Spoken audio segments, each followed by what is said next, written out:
Hello everyone. तो notes card में आज आप सभी लोगों का फिर से स्वागत है और आज हम डिस्कस करेंगे आप लोगों का फार्मास्यूटिकल केमिस्ट्री चैप्टर नंबर 11 का वीडियो नंबर 4 यानी कि पार्ट नंबर 4। आप लोगों का चैप्टर नंबर 11 जो है एंटी इन्फेक्टिव एजेंट है, जिसमें सब टॉपिक्स था आप लोगों का। तो जब जो हमारा फर्स्ट वीडियो था जिसमें हमने देखा था एंटी फंगल एजेंट के बारे में, सेकेंड वीडियो था हमने देखा था यूनिडेक्ट एंटी इन्फेक्टिव एजेंट्स के बारे में, थर्ड वीडियो जो आप लोगों का था वो था एंटी ट्यूबरकुलर एजेंट्स के बारे में, जिसका आप लोगों के वीडियो का जो लिंक होगा आपको डिस्क्रिप्शन बॉक्स में दे दिया जाएगा। आप वहां से जाके प्रीवियस वीडियो देख सकते हैं। और आपका जो पार्ट नंबर 4 है एंटी वायरल एजेंट्स, ये भी इंपॉर्टेंट है। यहाँ से भी कुछ कुछ ड्रग है जो पूछी जाती है और एमसीक्यू में तो पक्का पूछा जाता है, क्योंकि इसके जो क्लासिफिकेशन है वो बहुत ज्यादा ही इंपॉर्टेंट है। इसलिए आप लोग इसका क्लासिफिकेशन एटलीस्ट तो याद ही रखना पड़ेगा। तो चलिए हम आज का लेक्चर स्टार्ट करते हैं आप लोगों का। तो फर्स्ट सबसे पहले हम बात करेंगे एंटी वायरल एजेंट्स के बारे में। तो एंटी वायरल एजेंट्स क्या होते हैं? वो एजेंट्स होते हैं जो कि वायरल ग्रोथ को रोकते हैं, यानी कि जो भी वायरल का प्रोटीनियस मटेरियल यानी कि आरएनए होता है उसको क्या करते हैं, उसके रेप्लिकेशन को रोकते हैं, जिससे क्या होता है फर्दर उसकी ग्रोथ नहीं हो पाती है और जो भी हमारे जो भी डिजीज होनी होती है वो क्या हो जाती है, रुक जाती है। They target specific stage in the viral life cycle such as the attachment of the virus to the cell. तो यह क्या होगा, आप लोगों ने देखा होगा, आप लोगों ने 12th लेवल पे आप लोगों ने पढ़ा होगा कि जो वायरस की साइकिल होती है वो क्या करता है, पहले बैक्टीरियल सेल या किसी भी सेल पे पहले अटैच होता है। अटैच होने के बाद जो भी उसका आरएनए मटेरियल होता है, जेनेटिक मटेरियल होता है, वो सेल में ट्रांसफर करता है और वहां पे सेल में ट्रांसफर होने के बाद जो भी उसका जेनेटिक मटेरियल होता है वो हमारे जो एक्चुअल डीएनए होता है उससे अटैच होता है। और उसको अटैच होने के बाद वो फिर क्या करता है, अपना रिप्रोडक्शन करता है, यानी कि अपनी कॉलोनी बनाता है और फर्दर ग्रोथ करता है। तो ये क्या होता है, डिफरेंट डिफरेंट स्टेजेस होती है, उसके अकॉर्डिंग जो वायरल की लाइफ साइकिल होती है उसको क्या करता है, ये रोक देता है। The entry of the viral into the cell, the replication of the virus and the assembly of the new virus particle. तो जैसा कि हमने बताया, अभी आप लोगों को बताया, उसकी डिफरेंट डिफरेंट स्टेज होती है। तो उस कंडीशन में वायरल जो एजेंट्स होते हैं वो ट्रीट किया, वो यानी कि उसको क्या करते हैं, एक्ट करते हैं और वायरल ग्रोथ को क्या करते हैं, रोक देते हैं। तो अब बात करेंगे सबसे इंपॉर्टेंट पॉइंट इसमें क्या है, एंटीवायरल एजेंट में सबसे पहले क्लासिफिकेशन इसका क्या है। तो न्यूक्लियोसाइड एनालॉग्स, यानी कि न्यूक्लियोसाइड्स में कौन कौन से आते हैं इसके, तो एसाइक्लोवीर एंड द फैंसीक्लोवीर, ये इसका क्या है, एग्जांपल है और ये बहुत ही इंपॉर्टेंट है, आप लोग ध्यान रखिएगा। नॉन न्यूक्लियोसाइड एनालॉग्स इसका एग्जांपल है डेलावायरडाइन, एफाविरेजिन, एफाविरेंस एंड द नेविरापाइन, ये इसका क्या है, कुछ एग्जांपल है।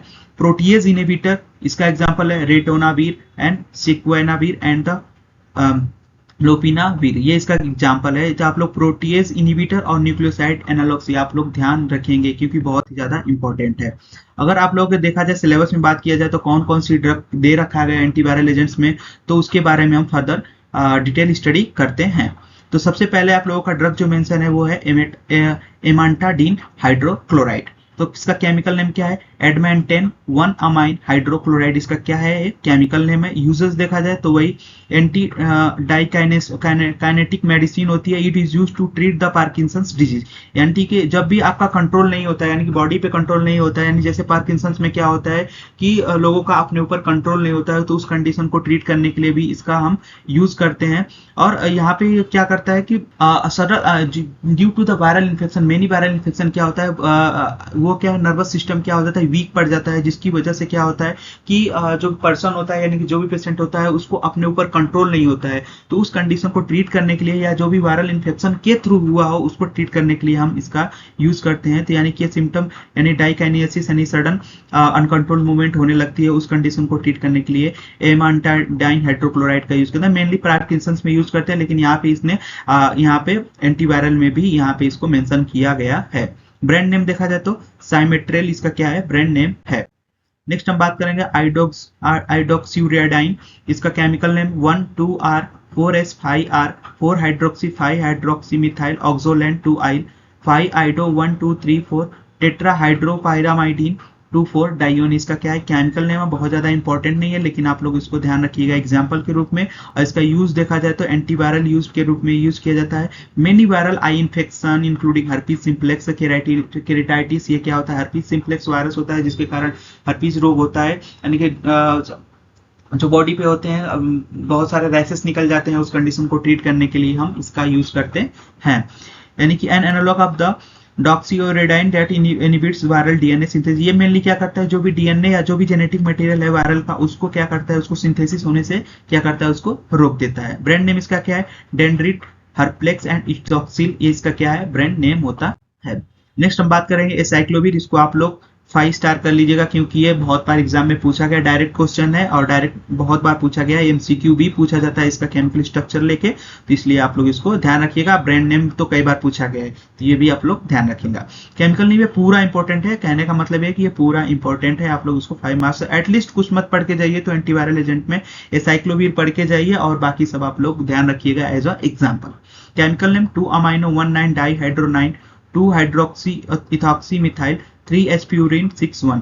केमिकल स्ट्रक्चर देखा जाए तो आपका इस केमिकल स्ट्रक्चर आपका देखा जाए तो यहाँ पे केमिकल स्ट्रक्चर बना हुआ है। यूजेस अगर देखा जाए तो इसको यूज किया जाता है सर्टन टाइप का वायरस यानी कि and the treat cold sores around the mouth caused by the herpes simplex, यानी कि हर्पीज वायरस के थ्रू क्या होगा, माउथ में इन्फेक्शन एराइसिस हो जाते हैं, यानी कि बहुत सारे फफोले निकल आते हैं। उस कंडीशन को ट्रीट करने के लिए हम एसाइक्लोविर का यूज करते हैं। Type of formulation tablet and the syrup and brand name जो होता है जोविरेक्स, इसका क्या करते हैं ब्रांड नेम है, ये आप लोग ध्यान रखेंगे, इसका यूज किया जाता है। ओवरऑल ये इंपॉर्टेंट ड्रग है इस कैटेगरी में। नेक्स्ट आप लोगों का है फोस्कैरनेट, जिसका केमिकल नेम आप लोगों का है ट्राइसोडियम फॉस्फोनोफॉर्मेट हेक्साहाइड्रेट। इसका आईपीएससी नेम देखा जाए तो आपको फास्फोनोफॉर्मिक एसिड, आप लोग इसको ध्यान रखिएगा क्योंकि फॉस्कारनेट का अगर दूसरा नाम पूछ लिया जाए आप लोगों को फास्फोनोफॉर्मिक एसिड तो ये होगा आप लोगों का, क्योंकि एमसीक्यू क्वेश्चन में ये पूछा जा सकता है।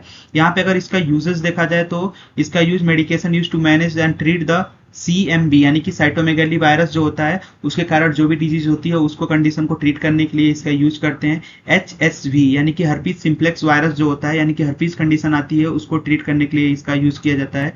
और VZV यानी कि वेरिसेला जोस्टर यानी कि वेरिसेला जोस्टर वायरस होता है उसकी भी जो कंडीशन आती है वायरल कंडीशन उसको ट्रीट करने के लिए यूज किया जाता है इन एड्स इन्फेक्शन यानी कि और AIDS and the immuno compromise patient, यानी कि जो भी पेशेंट होते हैं जिनका इम्यून सिस्टम जो है वो बहुत ज्यादा वीक है, तो उस कंडीशन में इसको ट्रीट करने के लिए इसका हम बहुत ही मतलब कॉमनली यूज किया जाता है। आप लोग इसको इंपॉर्टेंट मार्क कर लीजिएगा क्योंकि इसका कई बार आईपीएससी नेम भी पूछा जाता है क्योंकि स्मॉल है और पूछा जा सकता है। इसका ब्रांड नेम है कि फोस्काविर, ये एक बार पूछा गया है, इसको एमसीक्यू में पूछा गया था, ये आप लोग इसको ध्यान रखिएगा।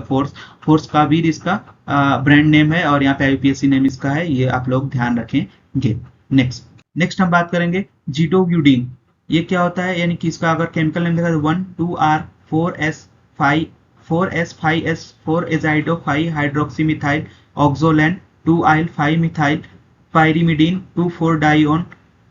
यूजेस देखा जाए इसको तो इसका यूज किया जाता है मेनली HIV इन्फेक्शन जो कि आप लोगों का वायरल डिजीज होती है उसको ट्रीट करने के लिए यूज किया जाता है। इसके अलावा अदर जो भी एंटीबायोटिक्स है आप लोगों का यूज किया जाता है क्योंकि वायरल इन्फेक्शन से मेनली जो हमारी इम्यूनिटी होती है वो वीक पड़ जाती है और आप लोगों को पता है टी सेल्स को ये क्या करता है डिस्ट्रॉय करना स्टार्ट करता है। तो वहां पे जब ये टी सेल्स डिस्ट्रॉय होने लगती है तो इम्यूनिटी हमारी ऑलरेडी वीक पड़ जाती है, तो उस कंडीशन में या तो हो सकता है कोई बैक्टीरियल इन्फेक्शन आके हमें अटैक कर दे, तो उस कंडीशन में वायरल के साथ साथ हम एंटीबायोटिक्स का भी यूज करते हैं जो भी हमारी कंडीशन होती है उसको ट्रीट करने के लिए।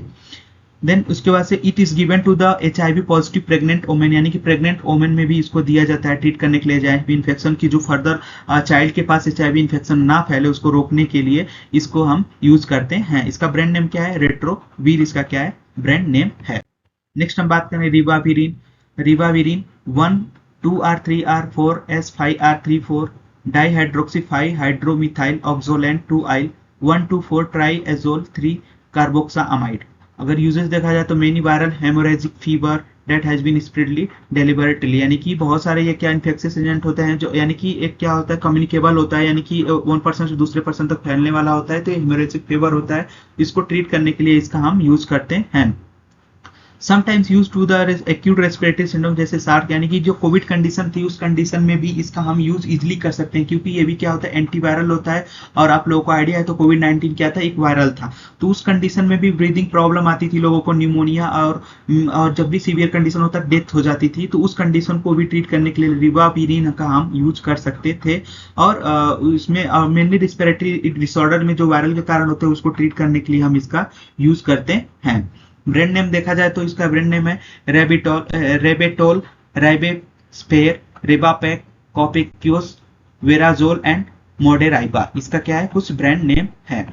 नेक्स्ट हम बात करेंगे रेमडेसिविर केमिकल नेम, इसका केमिकल नेम है ये, यहाँ पे आप देख सकते हैं केमिकल नेम है, काफी लेंदी है और बहुत इंपॉर्टेंट भी नहीं है, इसलिए आप इसको स्किप कर सकते हो। और यूजेज के बारे में देखा जाए तो इसका इंजेक्शन मार्केट में अवेलेबल है, जो कि कोरोना वायरस डिजीज में हॉस्पिटलाइज पेशेंट के लिए बहुत ही इंपॉर्टेंट था, वहां पे इसका बहुत ज्यादा यूज किया गया था। ठीक है, इसका बहुत ज्यादा यूज किया गया था।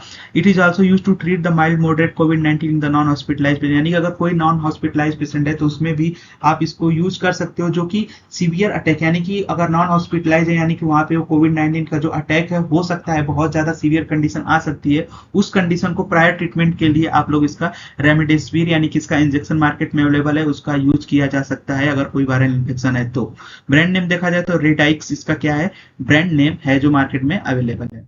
नेक्स्ट बात करेंगे फैविपिराविर, तो केमिकल नेम अगर देखा जाए 6-फ्लूरो-3 हाइड्रोक्सी पायराजीन 2 कार्बोक्सामाइड, ये इसका क्या है, केमिकल नेम है, ये भी थोड़ा इंपॉर्टेंट है, इसका केमिकल नेम आप लोग ध्यान रखिएगा, कई बार पूछा गया है, बहुत ज्यादा तो नहीं लेकिन 1-2 बार पूछा गया है।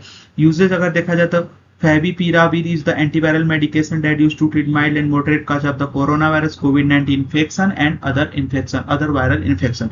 ब्रांड नेम देखा जाए तो एविगेन इसका क्या होता है, ब्रांड नेम आता है, क्योंकि इसका ब्रांड नेम ही पूछा गया था, कई बार जो क्वेश्चन आया हुआ था ना वो उसमें एविगेन ही पूछा गया इससे रिलेटेड।